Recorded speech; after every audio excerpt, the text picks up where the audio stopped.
Hello everyone, this is Bill Griffin. Welcome to Different Take Podcast. If you like this content, please subscribe, like, share, comment. Really appreciate you watching. Today I want to talk about a news story that I don't think really made national news. In Houston, Texas, there's a large public school district in the city called the Houston Independent School District.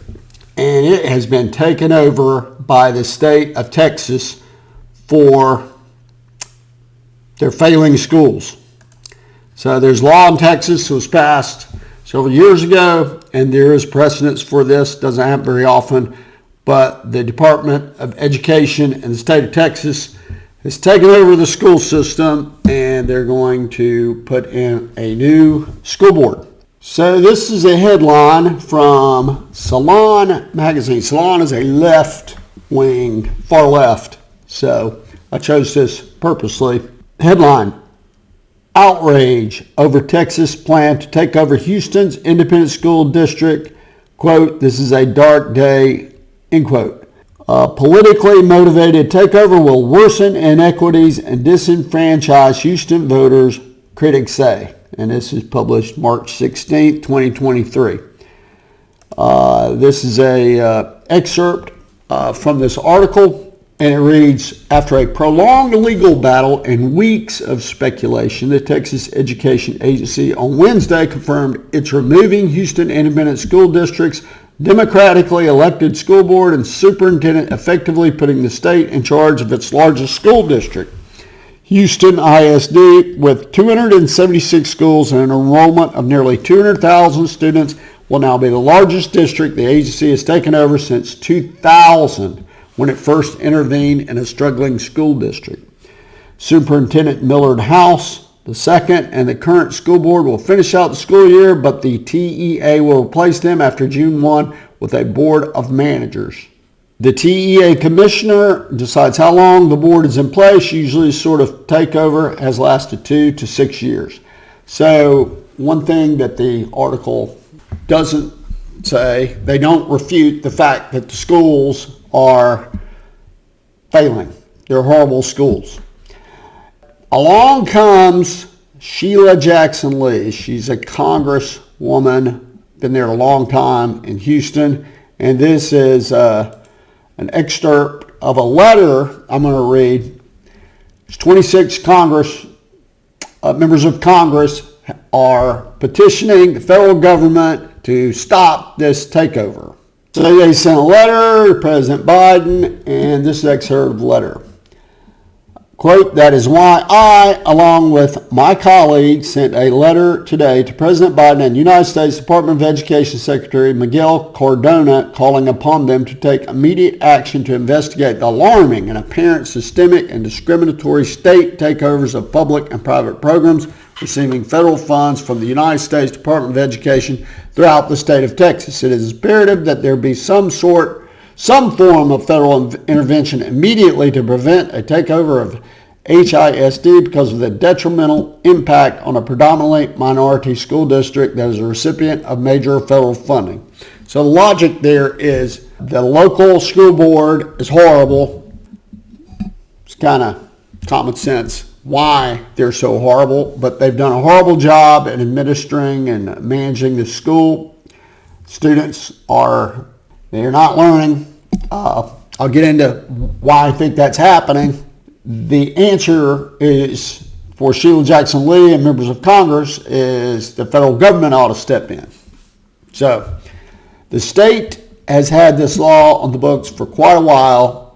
The effort to take over the school began years ago. So this has been tied up in court for years, and it's finally gotten a resolution. During the intervening time, the school board knew, and the superintendent knew, that this was coming. I think they maybe have tried to make strides to get out of this classification in which state of Texas Department of Education would have to not take over the school system, but they were unsuccessful wholly. And so the idea is This is very political, big school district, and the idea is that the federal government can somehow prevent this from happening, because it's going to be awful that the state takes over a failing school system. The local school board has a chance, and they didn't take advantage of it. Now, the replacements to the school board are appointed by the state, but one of the requirements is that they must be residents of the district. So these are citizens of the district that will step in to these roles. And looking to the school board, there's not a lot of business experience. I've gone through in another episode, the school board in Baltimore, Maryland, they have terrible schools there. You may recall, out of 23 schools, 0 were grade proficient in math. 0, according to 45 Fox in Baltimore. But the schools are terrible there. They're terrible in a lot of these huge public school districts.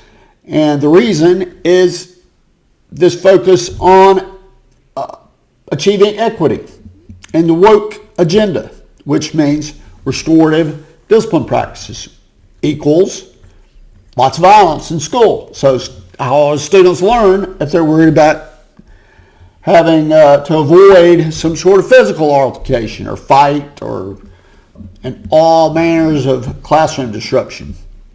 So you have that. You have social emotional learning. So you're focusing a lot of resources on a minority of students. They're causing a lot of problems, but out of school suspensions, you don't do that in these woke schools.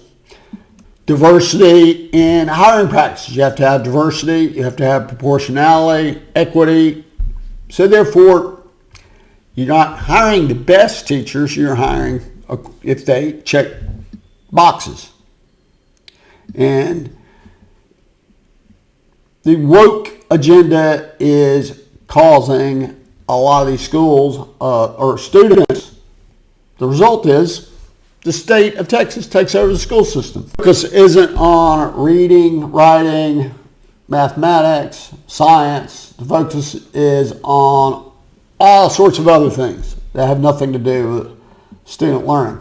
Most parents want children to be educated in basic skills they can survive with. Instead, they're being, for example, taught divisiveness with the way history is presented. History books are really quite, in many cases, very slanted. When you're using Howard Zinn's History of America as a textbook, something's wrong. So there have been a lot of parents in these school board meetings come and complain about the leftist woke ideology that is taking over the school system.